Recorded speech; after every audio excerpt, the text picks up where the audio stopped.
So my friend went to Singapore in like December 2023, right? And she came back with this calendar for me from like Disney World Singapore or something. And I've been trying to figure out ways to keep things in my life without too much clutter, without having too much clutter. I'm like, well, obviously it's 2025 now, so I don't know what I'm gonna do with this, but I don't want to lose it. Like it's something that came all the way from Singapore, so I want to keep it. And then so each picture of the months, seemed like a good thing to like cut out and keep. I don't even journal. I don't know where I would stick these. I could probably make a collage of my own and put it on my walls like a piece of art. I don't know. Let's just do that. I just have to change the angle so you see more of my beautiful face more easily. But anyways, I've already started. I've cut up some of the pieces. I think it's so cute because each of them are like different sizes. This will be good. This will be good.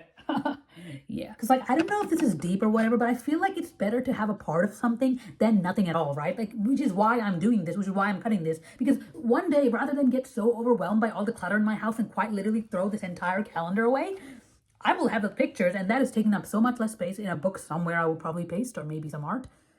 But yeah, was that deep? Was that deep? Am I profound or whatever? I'd be doing this shit to myself.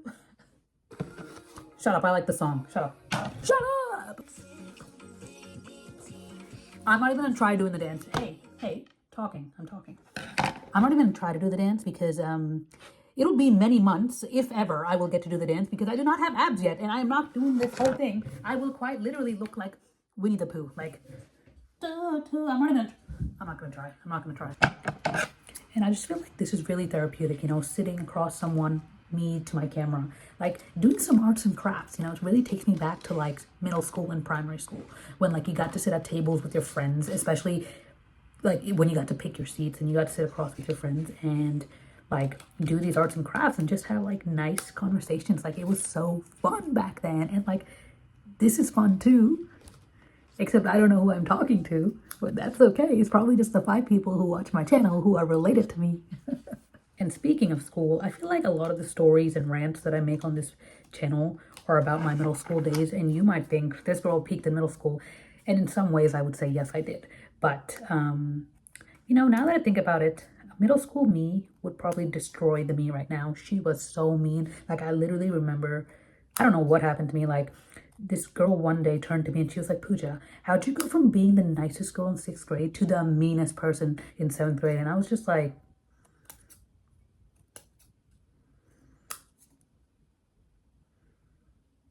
shit happens.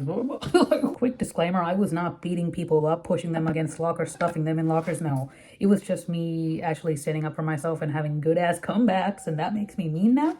Okay, no. I was mean at times. I would definitely admit that. I'm not entirely a victim. I will say that. We are not perfect. I am not perfect, contrary to what you may think. That's okay. That's okay. I'm so self-aware that it's so attractive. But no, seriously, I think the longer you live life, the more you see, the more you experience, the kinder you become.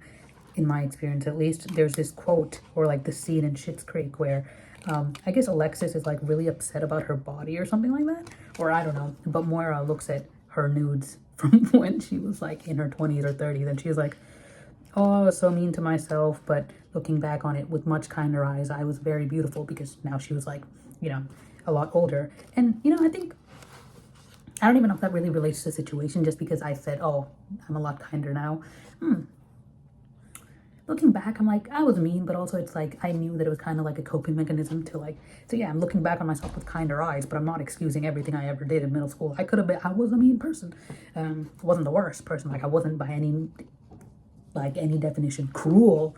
Wow, this has gotten really deep. It's almost representative of this image. There are days when we get lost in the water. Okay, corny. I think it's so interesting how school is set up. One day your biggest worry is, not making eye contact with the mean person in the hallways. And then the next day you've graduated and your biggest problem is getting a roof over your head. I don't know. I will be honest, I've had a lot of support from my parents. I haven't ever had to worry about that kind of thing. But like for a lot of people, it's a real struggle, like overnight shift. I've been going to the gym lately, right? So what's your favorite exercise at the gym? Because me personally, I think I love a good like mid row. I don't know. There's just something about it. Like I hate the rowing machine. Make no mistake. It's not like that hard, but I probably am not doing it right, which is why it's probably not hard. But like, yeah, I really like back day. You know, I really like that weird buzz. Do you feel a buzz in your back after back day, or is that like not normal whatsoever? And I should probably get a trainer because I do not know what I'm doing. No, I do know what I'm doing. I'll give myself credit. I've been on a diet since I was 12. Oh, play that song because I'm too messy. Last one. This video quite literally needs to end because I am gonna go to bed at a healthy time after doing some healthy activities. Oh, fuck.